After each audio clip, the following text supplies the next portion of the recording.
forces armées seront réorganisées et modernisées pour faire face à toutes les nouvelles menaces telles que le terrorisme et la cybercriminalité. Nous étudierons la création en son sein d'un corps de réaction rapide projetable à tout moment. L'ensemble des forces de défense et de sécurité seront républicaines et bénéficieront de toute notre attention en raison de leur rôle et de leur caractère stratégique. Je m'y engage.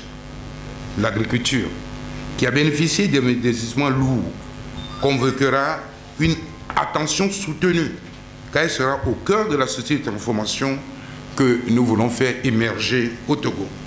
Nous nous attacherons aussi à promouvoir des méthodes d'agriculture raisonnables et la préservation de la faune et des espèces végétales. Nous investirons davantage dans la transformation locale des produits agricoles et de nos matières premières. Nous prendrons un certain nombre de mesures sociales pour soulager la souffrance de nos populations.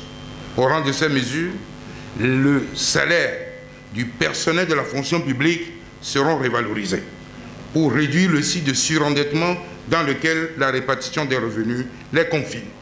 Le SMIC sera révalorisé et toutes les pensions de retraite seront revues à la hausse. Aucune pension de retraite ne peut être inférieure au SMIC.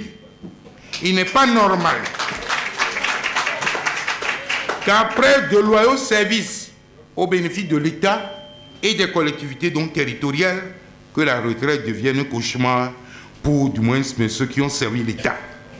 Nos compatriotes démunis seront pris en charge dans les centres de santé et soignés gratuitement. Nous étudierons la possibilité de la mise en place d'une assurance maladie universelle. Nous construirons dans tous les chefs-lieux de région des hôpitaux modernes aux normes internationales avec un plateau technique adapté et un personnel hospitalier compétent avec des salaires revalorisés et des meilleures conditions de travail tenant compte de la pénibilité de leur métier. Nous mettrons en place une fonction publique hospitalière. La réforme du contenu des programmes scolaires, universitaires, professionnels sera menée avec célérité pour une meilleure adéquation de la formation avec les exigences du marché. Nous mettrons un accent particulier sur l'apprentissage et la formation professionnelle.